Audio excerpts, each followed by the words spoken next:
What's up, everybody? What is up? Let's wait for everything to load in here. Sorry, we're a little late. Sorry to everybody. We are a little late here. We were having some technical difficulties. It happens. That happens all the time. So sorry about that. But thank you all for your patience. Rockfin is awake. All right, so YouTube beat Rockfin by a little bit here, and Twitter was first. Sorry again, we're a little late. Thank you for your patience, but I am super excited about today's conversation. First of all, what's up, everybody? Welcome to Get Your News On with Ron, the interview show for the week. Good to see everyone. Hope it's been a good one. The interview show is a little later than usual. Typically, it happens earlier in the week, but today it's happening on Wednesday. It always happens on Monday, Tuesday, or Wednesday. So this is the latest option, which means the headline show will be tomorrow. And I'm super excited for my guests, plural, this week. I enjoy their podcast very much. And I'm going to get to chat to not one, not two, but all three of them today. And we're going to talk about a number of concepts. We're going to talk about the concept of a moneyless society, which they kind of have a whole movement around that we're going to talk about. And we're going to talk about a general strike because they've had a lot of general strike coverage on their show. So please, without further ado, welcome Amanda, Marlo, and it looks like we got Matt here too of the Moneyless Society show. Let me get everyone loaded here. What's up, everybody? Hey, how's it going? What's up? Oh, there we go. We got everybody here. No more technical difficulties. I'm going to let y'all know I'm recording outside because I'm not going to go into the whole thing, but I live a very meandering, nomadic lifestyle. I'm in a random place pretty much every time we record. Right now, I'm living in an apartment with like 10 Russian people. I'm in an apartment complex outside. You're going to hear construction. It's in LA. You're going to hear helicopters. You're going to hear police sirens. You're going to hear crazy people going down the street going, "Give me back my wig!" You're going to hear all kinds of crazy stuff here, but bear with me. That's Hopefully, okay, man. I didn't know you were local to me. You're in LA too. oh shit, we got to hang out. Yeah, dude. I'm out in Pedro, man. What part of town are you in? I'm in North Hollywood right now, but I'm Nice. like I said, I'm nomadic. I move around. So Okay, cool. Well, we'll come check out the water, man. Pedro, that's where all the oil derricks and refineries are. It's like Mordor No, out there. that's Watts, but yeah, it's close by. Yeah, yeah, Okay. that's like more Watts, and yeah, it's anyway, Wilmington. But all right, so let's get into it. First of all, thank you all for being here, and we'll go one at a time here. The first question I have for you guys, because your show is more than just a show; it's also kind of an entire sort of movement and philosophy. So, what exactly is the moneyless society? And Amanda, we'll start with you, and then we'll go kind of clockwise here. So we'll go Amanda, then Matt, then Marlo. Right. So the moneyless society, in a snapshot, is an effort to remove the middleman that we know as money from our access to goods and services so that we can actualize the full potential of humanity, as Marlo would say. In theory, it is a resource based economy. And in practice, well, we're still working those details out because we need to build a transition in order to get from here to there, a post scarcity environment. Our driving motivation, again, is just to alleviate people of unnecessary suffering, inequality, oppression, the things that are killing life but claim to be supporting life, like nefarious corporate design, politics, poverty, war, you name it. It's all the result of money. You know, you heard the cliche, money is the root of evil, and it's really true. And it has nothing to do with morals as much as it does irrationality, inefficiency, and an artificial hierarchy that dictates the way things are done in society as a whole. And when you remove money from the equation, that's the foundation of the whole house of cards. It all falls because everything above that foundation is inherently nefarious because of money being at its root. So if you remove money from the equation, then what you have is the opportunity to redesign society in a way that everyone's needs are abundantly met and in an equal and equitable fashion, and in a way that you can converge nature and technology to manage Earth's resources in a way that we get ourselves off of this destructive trajectory toward what we might as well call the end of the world because of climate change and our independence. I'm sorry, not our independence, but our dependency on like things like fossil fuel and the convoluted logistics of globalized economy and things like that. Matt.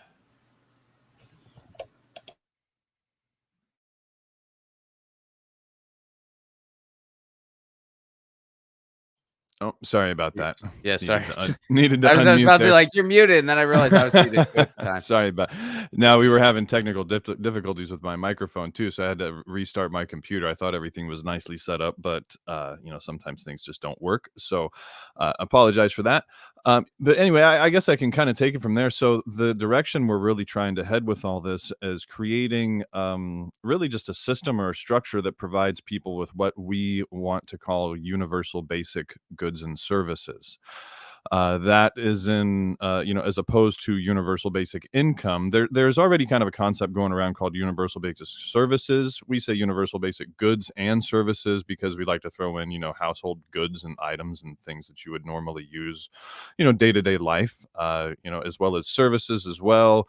Things like education, healthcare, just whatever it takes to get by on a day to day basis in normal society. So essentially, that's kind of our goal, is to create a system that uses essentially a network of cooperatives in the long term, and these cooperatives will function together.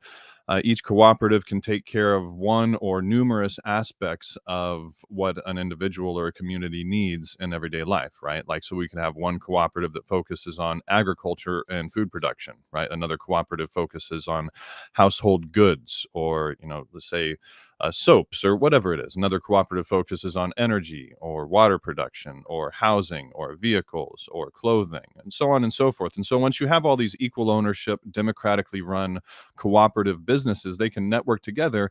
And the long-term goal is to have a surplus, enough of a surplus within these cooperatives that you can start providing your members with things for free, right? And in the long term, what we'd like to do is start providing the members of these cooperatives with enough things for free where you can eventually start to phase out salaries, right? You start to phase in universal basic goods and services over time. People start to get more and more things for free, right? They start to get free housing, free clothing, free food, free water, essentially everything you need on a day-to-day basis. And we're phasing those things in over time. And also over time, we're phasing out salaries, we're phasing out money, things like that, so people can just survive normally day to day, getting what they need through the cooperative, without having to sell their labor on an individual or a daily basis. And the term that I like to use for this is systemic reciprocity, right?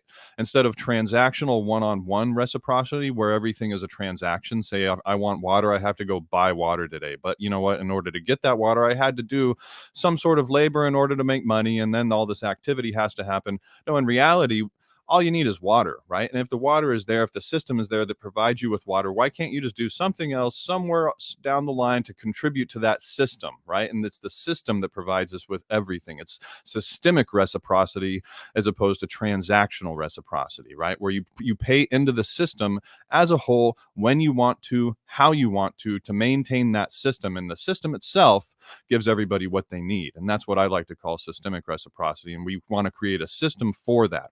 The system of network of cooperatives that provides systemic reciprocity to its members without having for everybody to work a 40-hour work week, all this endless, needless activity. It's really unsustainable in the long run, uses endless resources that we don't need to be using.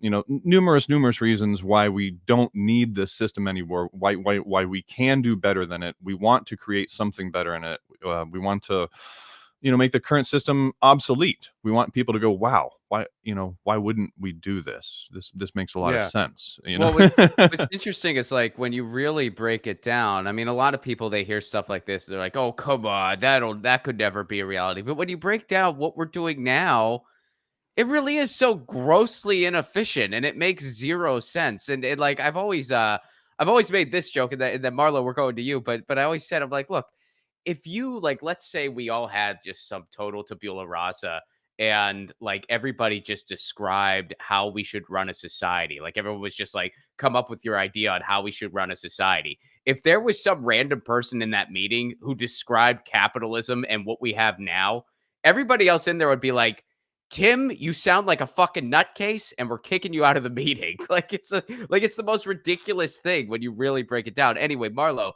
to you, please. Yeah, I mean, just picking up on that thread of it being the most ridiculous absurdity. I mean, it's really an insane delusion that we are caught in. That this thing that we really believe that money and this economic system, this mechanism of the engine of GDP growth, of creating money out of nothing. Money, for any of you who don't know already, money has no foundation. It's not based in anything. And even if it was based in gold, what the fuck is gold good for? You can't eat it. You can't do shit with it. It's all a social contract.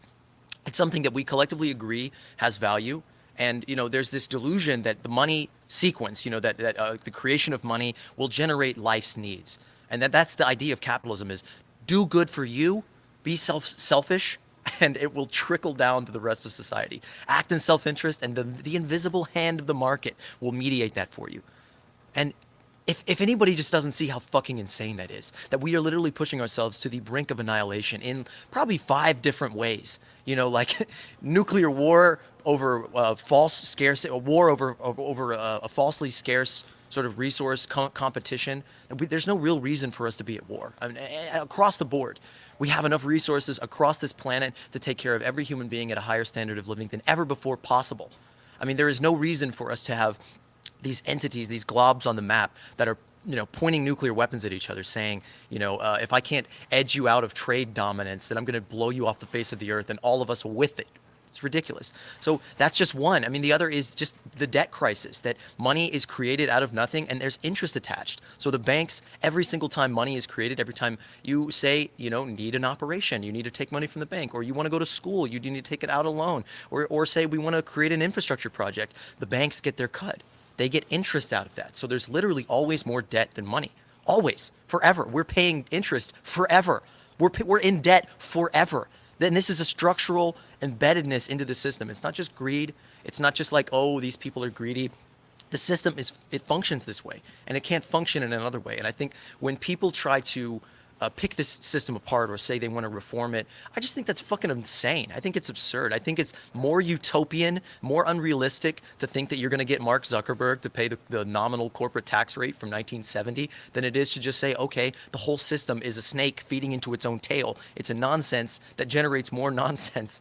And, we need to just completely wipe it out. We need to transform the way we think about money, work, labor. I mean, we live in an age of incredible technology that we just pretend we don't. I mean, we even radicals, even people who are like, in some visionary headspace trying to rethink the world, are still thinking about it and reading and reciting texts from an age lit by fire. We're not in an age of nanotechnology and the ability to automate probably 80% of the jobs that we do today, in a world that is almost already automated, in a world of incredible waste. And just we are already in many ways in a post-scarcity world. I mean, I was reading the other day that 40% of food is thrown away. And one of the main reasons it's done this, just to feed this absurdity back into itself, is because of irregularities. Not because it's bad, not because it's gross, because a cauliflower will be too big and it won't look good. It won't look uniform. You notice you go to the grocery store and everything is uniform. Everything is all packaged together. And just to sort of bring this full circle, that's the way that we are. That if we are born into the society and we are aberrant, we are too smart, too loud, too funny, too introspective, too anything, we don't fit, and we are sort of mangled into this conformist structure. And it's just got to go. And we can do so much better. I mean, really, I think about what we're trying to do is to create better systems, like Matt was saying, and I think about it in terms of abolition, of the abolition of wage slavery, of the attempt to make society better, to remove the pointless suffering that we endure on a daily basis, because all of this is pointless. It's not necessary. And we can start one by one, here and now, today, on a bottom-up level, to bring people out of that wage system, that grind that sucks our potential, like this massive siphon just shooting it into a big fucking asshole that's shooting it into the atmosphere and heating it up and killing us all. We can take that potential and use it to create a better world for all of us. So, yeah, I want to go. I'm going to stay on the moneyless topic first, but I do want to move to general strike later. But we'll stay on moneyless first, because yeah, especially when you were saying stuff like we can do better than this, and you factor in technology to all of it. It blows my mind how, like, you do have these people who make it out like we're just going to be living in some dystopian hellscape, but it's like you really feel like we don't have more sustainable solutions that human beings can meet. We have figured out a way to make a movie with an item that fits inside your frickin' pocket. You can make a movie now with a thing that fits inside your pocket. We can do that now. They used to fantasize about that. They wrote about that in science fiction books. We can do it now. So you really think we can't move past fossil fuels? You think that's where humanity's going to peak? It doesn't have to be that way. We can do better. But my next question, um, how do we start moving in that direction? Because I mean, obviously, like this is a call for a huge societal shift that all of us can only imagine because we've never lived, at least on the large scale level, in a moneyless society. It hasn't existed in our lifetimes. So, what are some steps to start moving in that direction? Amanda, again, we'll start with you. The first step is probably the one that's most argued over. There's a lot of perspectives. Obviously, everyone has an angle they're coming from, and it's a reason why there isn't more solidarity in this niche of the movement toward post-scarcity. Me personally, I think it would start with degrowth. There's been a lot of great voices to speak on this already, like Peter Joseph, Jacques Fresco, Buckminster Fuller. Our own Matt here has written a book recently where he highlights some of the ways that we could begin the transition. But I think that the first step is degrowth, because what we need to do, first of all, is accept the fact we're doing things wrong, which is another rabbit hole, a big psychological, sociological thing that we don't have time for right now.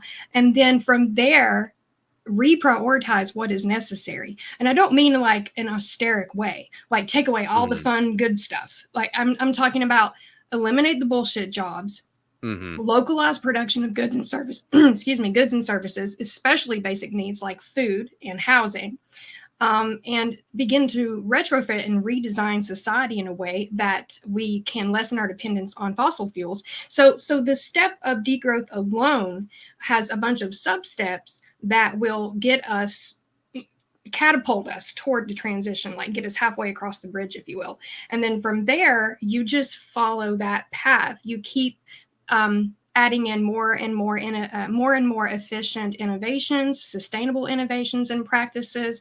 Regenerative farming is another thing that we could get into if we have time. Matt's a big fan of that. It has a carbon offset aspect to it, along with a higher yield and better nutrition of food and just a better way to feed people. There's a lot of directions we could go with on this topic alone, but degrowth, I think, would be the first step. All right. Matt? Yeah, so I would add onto that really embracing cooperative dynamics and just cooperatives in general as well, as opposed to the capitalist business structure that really resembles more of a dictatorship today, where there's one owner, commanding everything. There's lots and lots of opportunities out there for people to form cooperatives, which essentially are equal ownership business models, which are ran collectively by employees rather than just one owner. And there's different models as far as the governance of those companies are concerned. One popular model is a sociocratic model or sociocracy, which we're kind of looking into a little bit more as well for some of the things that we might be forming in the future. So that's another biggie that I would add on the list there, is to just really form structures, those business structures, those entities that encourage cooperation, that really get people communicating democratically, working together with one another. I think that's kind of one thing that our society is almost really kind of curtailed a lot, as people really cooperating and working together to create things that benefit communities themselves, their families, groups of people that live locally in areas, and that's one opportunity that I think a lot of people really have to come together in ways that are really beneficial just locally to themselves and their communities. If you got an empty piece of land somewhere, what's stopping you, and a group of people in your neighborhood from gathering a little bit of funds, buying a local piece of land and starting a community garden or something like that you all cooperatively own, or a business, or some sort of other cooperative business? Say you and 5 or 10 of your neighbors want to start, maybe a little clothing company or something like that, a cooperative clothing company, or who knows, maybe it's a printing company or an agricultural company or a housing company. There's a lot of opportunities out there. All those companies sound really fun and badass. I know, right? I'm like, man, I want to start a cooperative printing company. What do I have on hand? Not much. My wife paints. That'll help. And you might be surprised how easy it is to, you know, gather funding or support for projects like that too, because there are people out there who are interested, who are looking for people who are trying to make things like this happen. And if you start networking within the cooperative communities, you know, really searching and just picking up the phone and calling people, or, you know, sending messages, reaching out, networking in various ways, you'll probably find people that are on the same page as you, that are willing to help. I mean, in reality, that's how this whole organization started. I started posting stuff on Facebook about 9 years ago, right? And I sat on it forever. I wrote a few articles on the website, and then eventually, you know, we got a few followers. Amanda came around. I was like, "Hey, you're super cool. You want to help out with some of this stuff? You know, want to start posting?"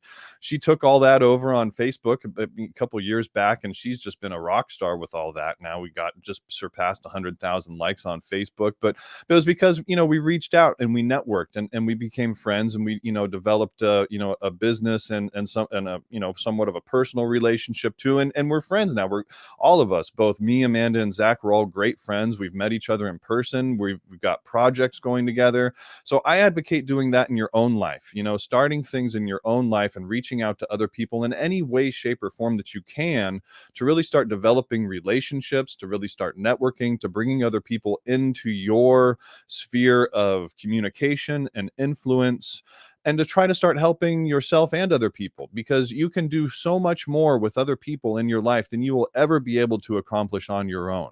When you get a group of people together who are determined and have the same focus, the same goals, the same passions, the same purpose, it's almost limitless what you can really do with a group of people. But try doing that on your own. Good luck. There's absolutely no way that this organization would be where it is today if it was just me. The only reason why we have, you know, the success that we're having, and that have the growth that we're having, is because of Marlo and Amanda and other people on the back end of this, who are all really helping and really supporting us with this, who are on the same page and have the same purpose, who have all come together. And it's really exciting to see this thing grow and start to kind of take on a life of its own.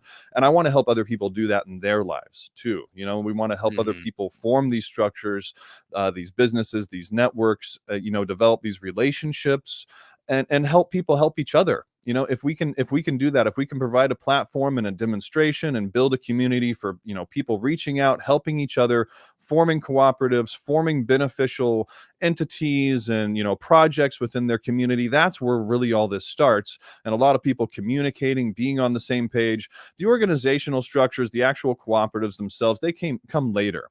What comes first is the relationships and the network and the people. It's finding those good people, establishing those relationships, having the ideas, and taking the first step to developing those ideas. Even if it's just a piece of land you see down the street and you're like, hey, you know what, that'd be a great spot for a little community garden or tomato or whatever. There's this empty building down the street. I have this vision for you know, a blah blah blah whatever it is there, right?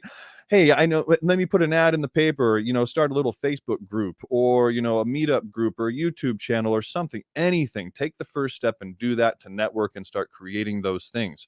Reach out to us. Maybe we can help in some form or fashion too. You know, reach out to anybody you can think of. Just take that first step. It's like Martin Luther King said, you don't need to see the entire staircase. Take that first step. Just start doing it. And Well, I that's think the a lot of thing. people will be surprised at how fast things will start to happen. Totally. Well, because a lot of the stuff that you described on your list, a lot of it is totally happening on the micro level and has been for quite some time. I mean, there's a lot of I remember like growing up, there'd be a lot of like punk rock printing co-ops that would happen, and that would be who I'd try to get my t-shirts from, you know, because I want to support what they're doing. And that's still going. That kind of stuff's still going. And I think in a lot of ways, you know, it'd be nice if we lived in a world where that was the norm and not the exception. But Marlo, to you, I wanna get your take on this. I just want to say that we've been on hiatus for quite a while, and I missed you guys. How? Look at you rocking the fucking mic, just sizzling. I just want to say that the first step is it happens in here, you know, or even more, it happens in your fucking heart. It happens in your gut. It's having the fucking courage to say this is not okay. This is not what we should be doing or what we could be doing, and that I think things can be better, and and it's having the guts to push out beyond where the people around you or even the pseudo progressives are saying, oh, this is what's attainable. It's having the guts to say we can obviously fucking do better than this.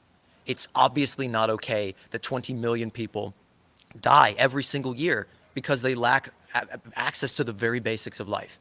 And that is an act of murder. That is a massive genocidal, ecocidal, omnicidal act of destruction and death that we can prevent.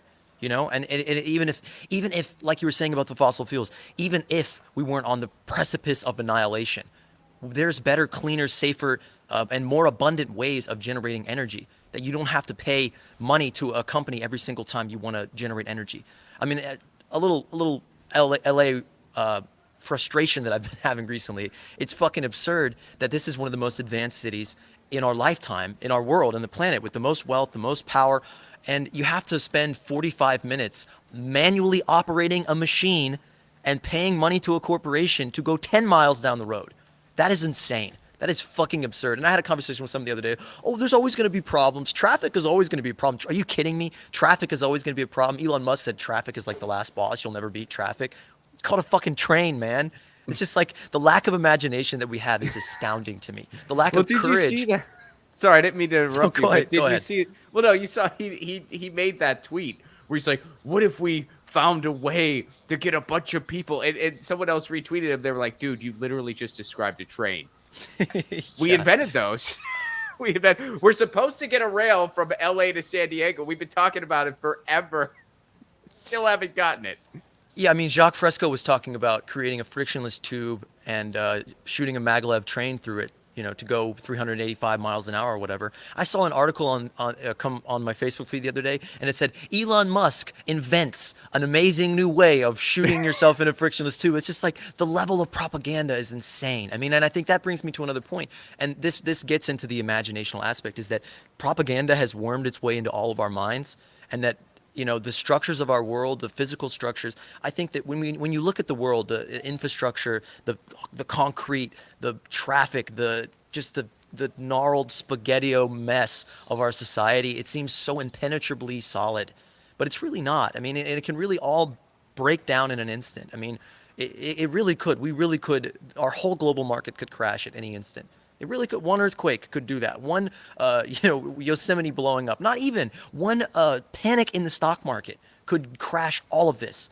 And so I just think as quickly as it can fall apart, it can come back together in the same way. If we really put our minds to it, and we really had the courage, as people in media, as people talking into a microphone, on a camera, online, had the courage to say, fuck yeah, we could live without money. Why couldn't we? Fuck yeah, we could do better than this. We could update our society to our actual technical capabilities. Yeah, we could have a society that isn't murderous by design. Yeah, we could work together collectively. Because it would be better in every way. I just think that is the first step. It's just having the guts, you know? I was thinking about it this morning, that when I first started like posting on social media and talking about the problems in the world that I cannot ignore, that I had old friends saying I was virtue signaling, or that I just, it was all like narcissistic or something for me to, you know, be pointing at the homelessness in the streets, or pointing at the fact that, you know, a global scientific consensus is saying that if we don't change everything within, this was like 10 years ago at the time, or this was, the IPCC report came out and said we had 10 years to live. And, you know, how is it virtue signaling to say we need to fucking do something about it? And you, yes, you, viewer, whoever you are watching this, you have a responsibility to do this. We all do. And we have a responsibility to have the fucking guts to speak up for it. Sorry. Well, I would argue too that it can't be virtue signaling if you're actually doing something. If you're like taking any kind of action, I mean, signaling kind of just means like, oh yeah, you're just signaling. It's just a gesture. It's like, yeah, but no, we're trying to like build an alternative. We're trying to we're not just talking. So it's like, you can't, you know, right away that, I don't know if you said that to your friends or not, but I would have if I were you. Well, this was a few years ago, and you know, I was like, I was living in my truck in LA, like making this film about the homeless crisis, and it was just like, what are you doing about it? That's what they said. That's what people who aren't doing shit about it say. What are you doing about it? It's like everything I possibly can, every minute of every day, fucker. Mm-hmm. What are you doing about it? Criticizing your post. That's what I'm doing. So let's bounce over to regenerative farming for a second, because you've mentioned that, Amanda, and yeah, I'm curious. Just kind of give me a little bit of a skinny on that. Amanda, we'll start with you, and then Matt and Marlo, if you want to weigh in on it too, that's cool. If it's not really your jam, we'll just move on to the next question. But yeah, give me the skinny on regenerative farming. And full disclaimer, you are talking to a guy who you could give me every tool necessary to grow the most simple of flour, and I would find a way to fuck it up. I wouldn't mean to, but I would screw it up. And I really want to change that about me. I want to start growing food and be good at it. But I'm gonna fuck it up a bunch. But anyway, go on. Well, that's an awesome point to start with, because regenerative farming actually allows you to sprout that green thumb, pun fully intended, because the difference between regenerative farming and what we practice today, as we know as like monoculture, where you have one crop in one never-ending field, and they plant that into the ground, and then they harvest it, and then they till that field up, and they cover it in pesticides and all kinds of chemicals and things that just aren't good for the food or the ground or us, the consumers. And what we end up with is, at this point, about 70% of arable land in the United States is no longer arable because Real quick, Amanda, I'm not a consumer. I'm a human being. Had to correct Oh, my that. bad. Yeah, I forget we're different here. Not virtue signaling or anything, though. Anyway, so what we end up with is like 70% of our arable land is no longer arable because we have killed the soil. We have depleted the soil of its nutrients. Let me try to put that in another frame. Somehow we as a society fucked it all up. Like, we can't, it's beyond just not being able to keep a house plant alive. Like, we are killing the earth that is supposed to be providing our food through monoculture. Well, what regenerative farming allows for us to do is regenerate that soil, and through regenerative practices continuously regenerate our environment and the ecosystems that are involved in sustaining us in the whole world. It's a bit of a rabbit hole, but it's nothing that anyone should be intimidated by. I would suggest that anyone listening, just start looking up the term regenerative farming.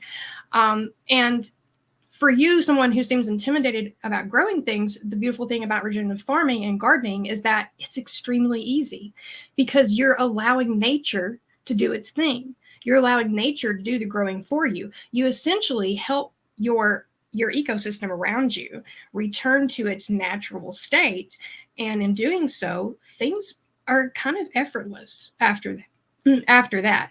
And as an example, what I could tell you is, like, take your normal backyard garden, and you've got a tiller, and you've got pesticides, and you've got things to add to the soil so your plants will grow, whatever, and it's just this big brown patch of dirt, right? You've completely cleared the land, you've tilled up the dirt. Now you're going to plant your seeds in your little mounds and your little rows, and then throughout the season you're going to throw chemicals on it to make sure the bugs don't eat it and the plants actually grow.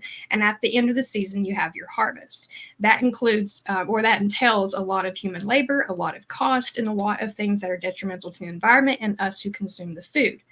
Whereas with regenerative farming and gardening, let's say you have a backyard garden for your regenerative garden, and instead of breaking up the dirt, which breaks up the ecosystems in the soil, like literally devastates the worms and the microorganisms and the fungi that help things grow, you don't even break the ground.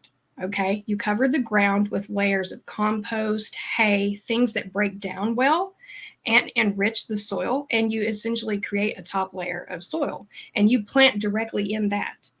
And the next season, after you've harvested, you do that again. You build another layer and you plant directly in that.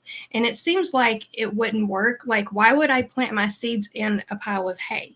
But it's more than that. It's much more than that. And honestly, some visuals would help a lot here. But yeah, so regenerative farming is just better for our health. It's better for the environment. And it's actually a lot easier, and it alleviates a lot of the intimidation and the manual labor that comes along with conventional farming and gardening, which people seem to think that they just can't do if they don't have overalls and a pitchfork, and a tiller and a tractor and stuff.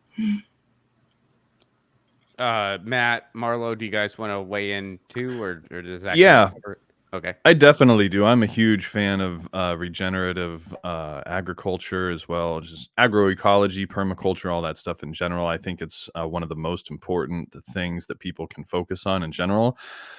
I also think it is one of the biggest opportunities we have to fight climate change, as well as really help with carbon sequestration. One of the main points of regenerative agriculture, there's several benefits to it. One of the main points is to sequester carbon into the ground, right? We want to remove carbon from the atmosphere, and we want to put it in the ground in any way, shape, or form. uh, Plants do that. Plants do that naturally. When plants grow, they grow roots into the ground, right? All the roots have all these little, hairs and fibers that all come off of them. They're all made out of carbon. When you remove the top of the plant, the roots stay in the ground and they decompose, right? They become carbon material and it stays in the soil. And this happens over and over and over again whenever plants grow into the ground. More and more carbon goes into the soil because roots are growing into the ground, as well as, fungus and everything else, mycelium networks and all this other fun stuff that I don't really know a heck of a lot about yet, but I'm very interested in learning. Uh, but from what I've seen, it's one of the most effective ways we can possibly sequester carbon right now, because plants are plants. They grow and they keep growing and they keep growing. And if we let them keep growing, it's actually a really effective way to put carbon back in the ground and suck it out of the atmosphere.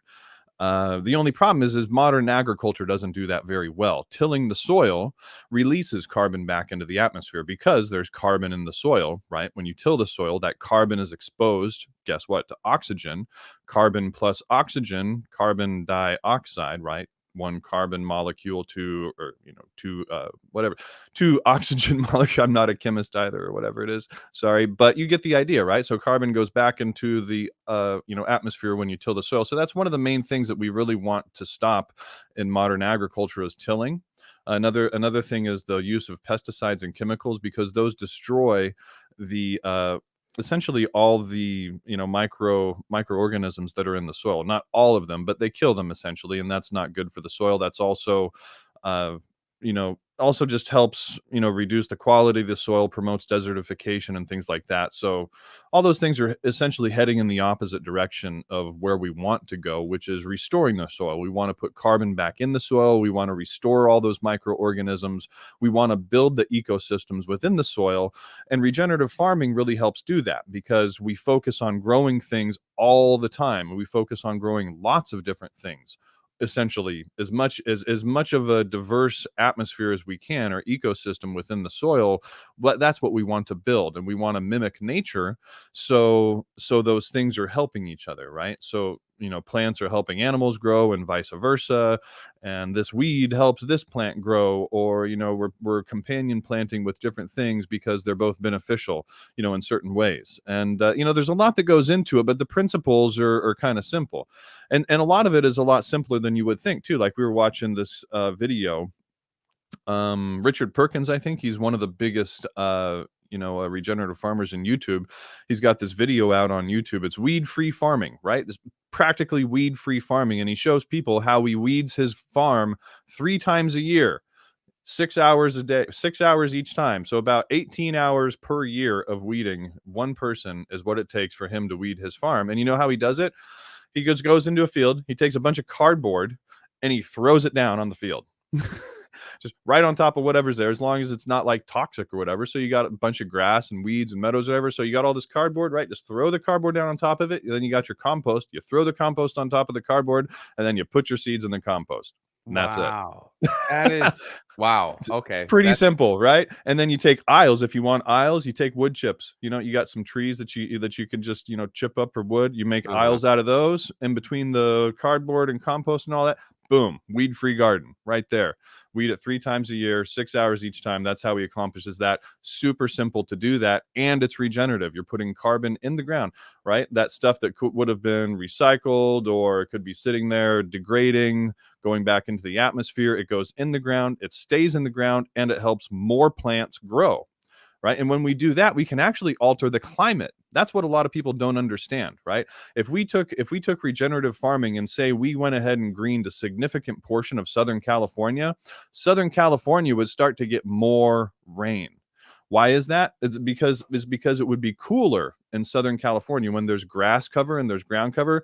It actually promotes wind, and it sucks moisture into the area. It sucks moisture from the ocean and from surrounding areas, because cold places actually draw in air. They draw in air, they draw in moisture. The opposite happens when ground is really hot. When ground is really hot, it gets, air starts rising and going away from it.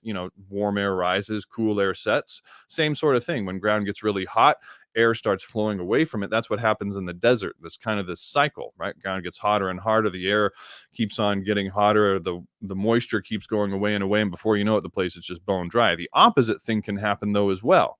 When you make a place more green and greener, greener and greener, it starts sucking more and more moisture into the air, and you can actually change the climate. You can actually make green a desert to where it will, eventually have enough rainfall to sustain itself. And that's what we would really like to start happening in certain places where desertification is really starting to take hold, and there's an opportunity to reverse some of these things. Like, the Southern California, the Salton Sea area, that might be a good spot to look at, start doing some of this stuff, because there's a whole lot of land out there that it's just kind of really in bad shape, especially around the Salton Sea. Some of those areas out there, it's kind of, it's not the greatest place. It's not the worst. There's still are people out there. They still do a lot of agriculture out there, but there's a lot of land out there that could certainly use some rehabilitation and improvement. And regenerative agriculture is a really good way to go about doing some of that. So really advocate that in a lot of ways. And there's a second reason. Sorry, that was my first reason. Just went on a whole spiel about it. But the second reason is because I believe regenerative agriculture is also a key for people to support themselves. It's a key to get people off of the dependency of working 40 hours a week, off the capitalism, off of relying on their bosses to support themselves for their food. Essentially, people can do a lot of things without help from the capitalist structure. One thing they have a really hard time doing is feeding themselves. Right. It's easy to live in a lot of different ways, but it's really difficult to live without food. Right. So if there's one thing you really need, it's food. Right. And so essentially, besides water and air, right, those are pretty easy to obtain for a lot of people a lot of the time. So the first thing I like to start with is food. And if you have food security and you can feed yourself 3 meals a day and actually survive, then that's a huge first step to taking yourself and removing yourself out of the capitalist system and becoming at least somewhat independent on yourself, or on, separately to a community or to cooperative or something like that. If you can do that, if you can establish food sovereignty and you can start feeding yourself, especially through regenerative agriculture, then you've taken a major first step towards implementing the principles and building the systems and structures that we advocate in order to transition over to a moneyless society and everything else that we talk about, essentially. So I think I'll sum that one up there. All right. Marlo, are you with us? We lost Marlo's picture for a second. I want to just make sure he's Lost good. you there, Marlo. Okay. I think he's having power issues. Oh, okay. No worries. All right. So last question. How can we get to a general strike in the United States? Because I've listened to an episode of you guys that was all about general strike. I really enjoyed it. I think that's something we're all big advocates of.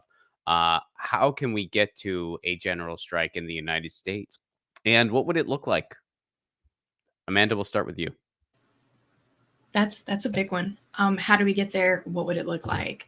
First of all, I want to say I am still so honored to have had that episode and that discussion with those ladies who were heading that movement at the time. I can't remember what episode number it was, but I encourage anyone listening to go back through our YouTube and find it. I want to say it's like episode 9 or 10, but neither here nor there. How do we achieve it? I think is a multifaceted answer. And I think it starts on a psychological level, which is obviously hard to approach. And it's like, just kind of where do you start? Because of where we're at on this timeline, which I think is already very dystopian. We are battling belief systems. We're battling belief systems. It's a battle of the generations. You have your boomers and the people who think that if you don't work and you don't pay into the system, then you literally don't deserve to live or survive. And then we have the younger generations who are standing up to those generations and saying, you know what? No, that's not natural. That's not the way things are supposed to be done. And I am done letting myself be exploited. I am done selling the hours of my life to someone who is not returning my effort in full, So how do we get there? I think that we just have to keep having discussions. We have to keep networking. We have to just keep working toward or working against that psychological aspect that is perpetrating this notion that you to deserve to live and survive, and really that feeds back into systems thinking and systems change, like Marla was saying earlier. It's not something you can really treat like a symptom.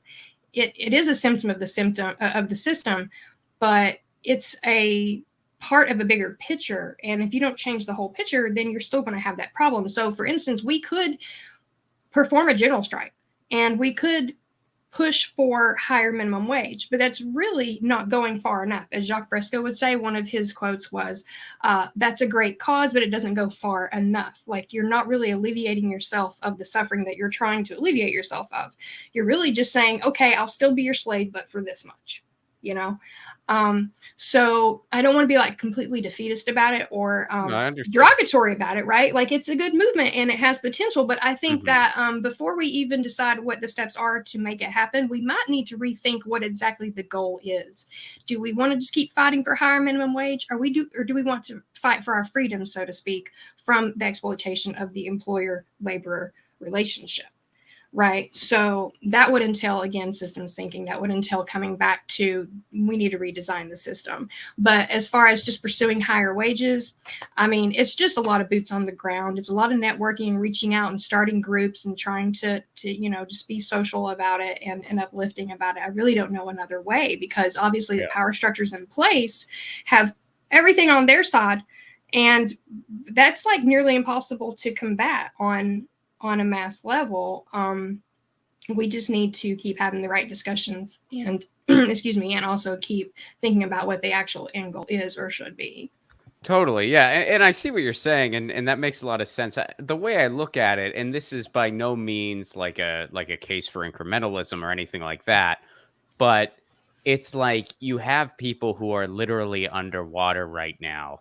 And it's like, okay, whether we like it or not, first we have to get them on land and allow them to stand. And then, we can kind of go a step further. And I think in many ways, the general strike is getting everybody on land and everybody's standing. And I think worker cooperatives is the direction really that we should go in as a second step. Like, get them on land and then get people privy to the magic of worker cooperative structures, like Matt's been talking about this whole time pretty much. And from there, the gates just open wide up about what possibilities and options we have as far as working in a communal setting in synergy collectively versus doing this, individual competition with the system. Matt, same question to you. Yeah, so the general strike, it's not really a subject that I've, explored too much. I really did enjoy that episode that we did. But yeah, as far as the subject itself, it's not one that I tend to give a lot of thought to, although I do think a general strike would be one of the quickest and fastest ways to really, change everything, almost overnight. Essentially, if we could get everybody on the same page to do something like that. The trick is actually getting enough people on the same page to do something like that. And much easier said than done.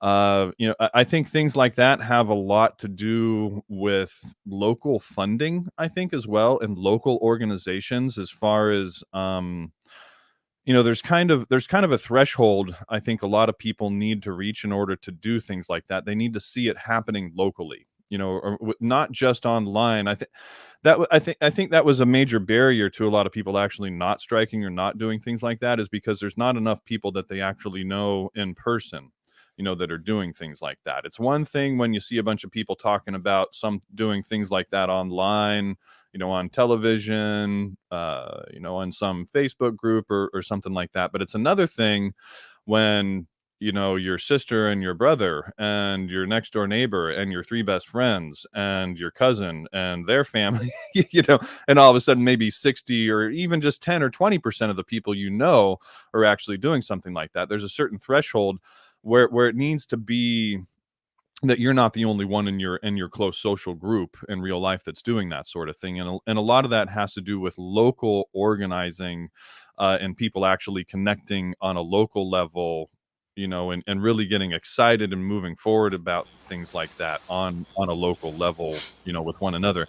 And honestly, that a lot of that takes, as local people that are, that have the resources and the funding, with things like that, through a lot of time and effort and funding and networks and things like that. And I think honestly, it's kind of one of the reasons why I haven't really focused on trying to do a general strike, to me, because it seems like achieving something like that is kind of distant. We would have to have an extremely strong base, an extremely strong organization with lots and lots of, little just chapters here and there, and people representing us in different communities and different places around the world. And we would have to have such an incredibly strong infrastructure network in order to really achieve something like that effectively on a large scale. And that's why I really haven't felt like it's something that I've put a lot of brain power or effort towards at this time.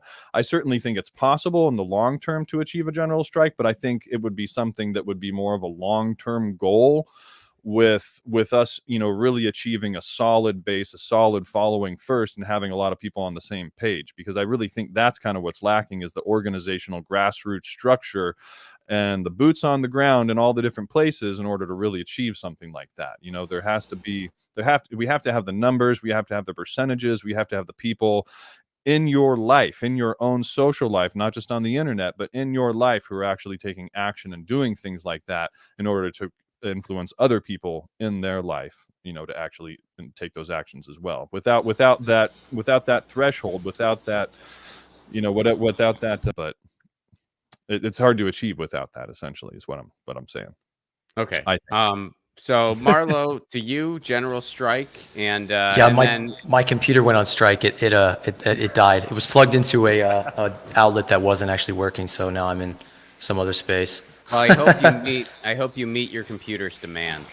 Yeah, my computer's demands are to treat it better, to stop moving around so much. It wants a home, it doesn't have that. Computer better. So the general strike, I think, is, it's the closest thing we really have to like a revolutionary action, to like that swift strike. I think the prospect of like using violence and taking over infrastructure and like, seizing things with guns, I think that's absurd. I mean, we live in an age of surveillance capitalism and, drone warfare and, chemical weapons. I mean, they could turn they're listening all the time. They're seeing all the time. That's just not, I don't think that's possible. I mean, we have laser weapons. We have all kinds of crazy weapons that have never existed before.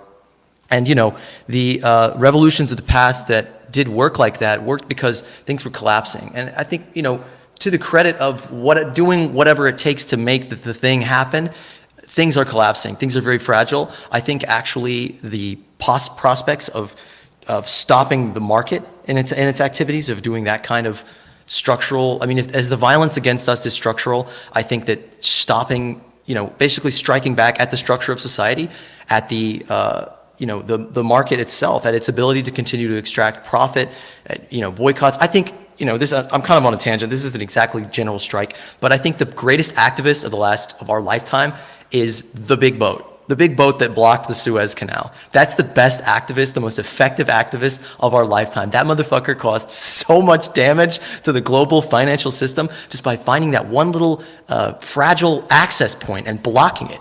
And I think that's something that I'm not going to go out and tell people to, block shipping lanes and things like that, but I'm not going to not tell them to do that. I think that we actually absolutely have to stop the mechanisms of the market from killing life on Earth, from taking life and humanity and squeezing it into profit. It doesn't exist. I think we have to do that.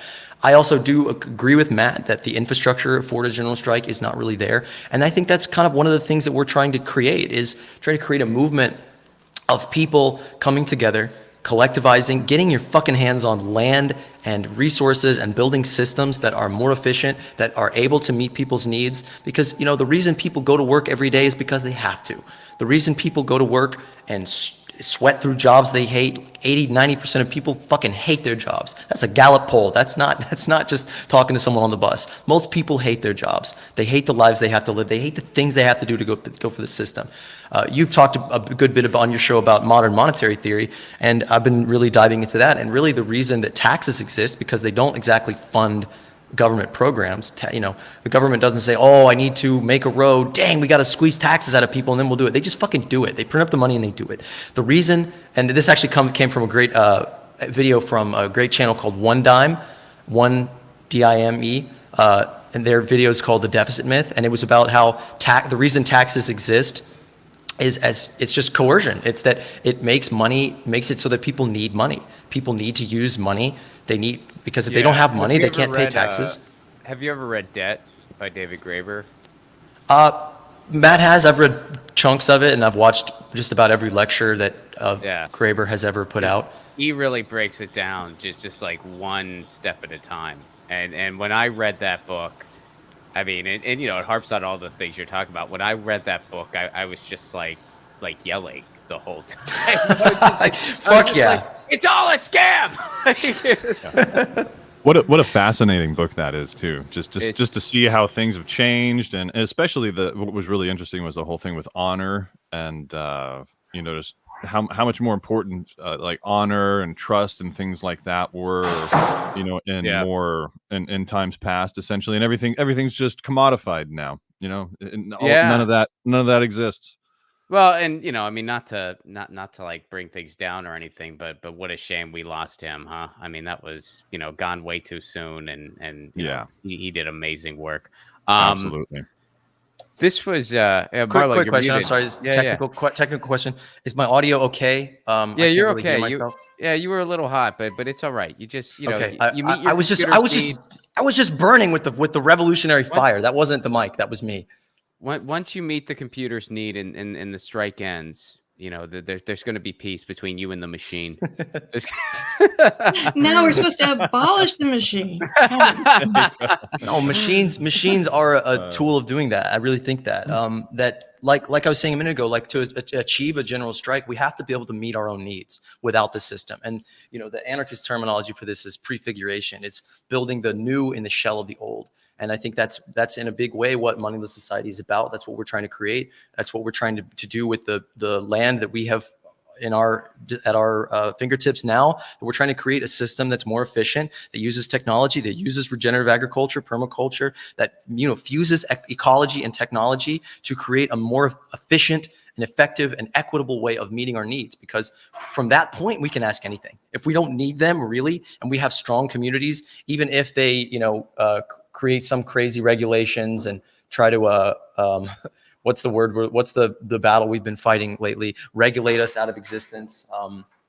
What is permitting and all that stuff? If they say, actually you can't have 30 people living on this piece of land because, blah, blah, blah. If we have our own structure and we have an interconnected network all across this planet, we can ask things. We can demand things. We don't have to ask things. All these activists out there, and I work with them and I battle with them every day to try to understand, like, reasonably, like, you can't make demands of a system that you don't have any leverage over. You can't parade outside of a bank and say, we demand you stop doing this. It doesn't mean anything. You can't get them to do that.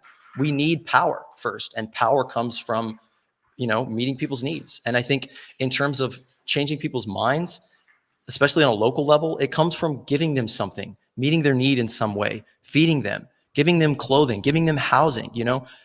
Somebody's can call you some kind of crazy space communist for saying this sort of stuff.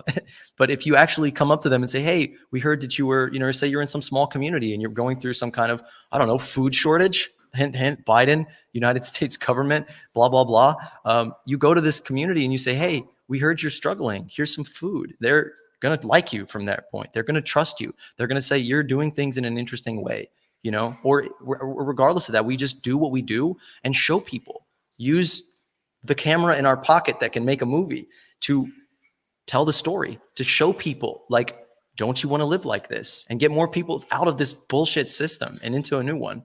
If anyone ever called me a space communist, I'd just be like, oh, you're a Star Trek fan too.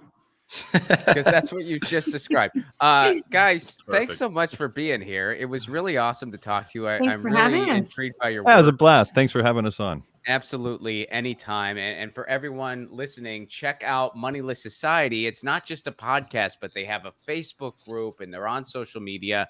And y'all are engaging in projects locally throughout the country. So that's really, really cool. I hope we will keep in touch and collaborate in the future. And thanks for sharing your insight. And next time, I'm going to know a little bit more about regenerative farming. I'm going to do some digging, no pun intended, and I'm going to be able There to, you go. contribute something to that topic next time.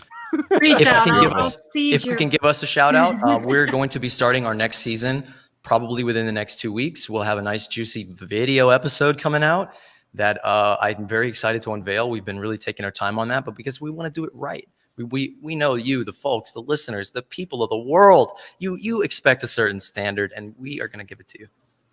Listen, Yeah, look us Ron, up it's been at great. Linktree Thank you. /moneyless. Linktree /moneyless. That's where you can find the links to our plethora of platforms.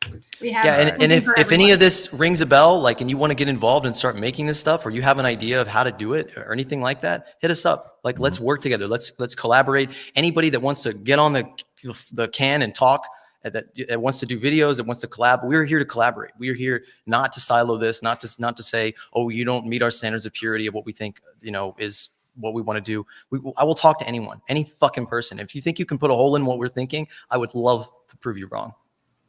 And one last thing too, I just wanted to add, I'm finishing my book. It should be out probably within the next few months. It's the same title, Moneyless Society, the Next Economic Evolution. It's going to detail a lot of the stuff that we're talking about in the movement, as well as our plans, how we're planning about going about building, this network of cooperatives and a transition and all that. I detail a lot of that in the book. So that should be coming out probably sometime in July-ish, we're hoping. It just kind of depends on how fast I can hurry up and do these final revisions to it. So really trying to focus on that and get it done within the next few weeks here. And if that happens, it'll be out within a few months. So cross your fingers. All right. Thanks, y'all. Thanks for being here. Awesome talking to you. Be Thank well. you, Ron. We'll be in touch. Thank you, Ron. Cheers. Appreciate it. Take care. All righty. That was the Moneyless Society. That was Amanda, Matt, Marlo. Their podcast is really cool. I recommend it. You can check it out. You can check out their first season. The second season's coming up. You can find them on Facebook. They're still active in their Facebook group, and which is really cool to me because there aren't many interesting things on Facebook. I feel like I'm not a Facebook fan. Y'all know that about me, but they're actually using that platform for the right things like community organizing and stuff like that. So very interesting stuff. And I will hopefully learn a little bit more about regenerative farming next time. I don't know much about it. I don't know much about farming in general. I really want to try to grow food. You guys know that. Ever since my conversation with Chris, the illustrator of Lucy and Ron, and he was like, dude, I live in Brooklyn, but I grow about 75% of my own food. He lives in Brooklyn. He doesn't have farmland, but he knows how to utilize the stacks. There's a more appropriate term for it. But anyway, I'm going to grow something. It might just be like basil or something, but you're like, all right, Rod grew basil. That's great.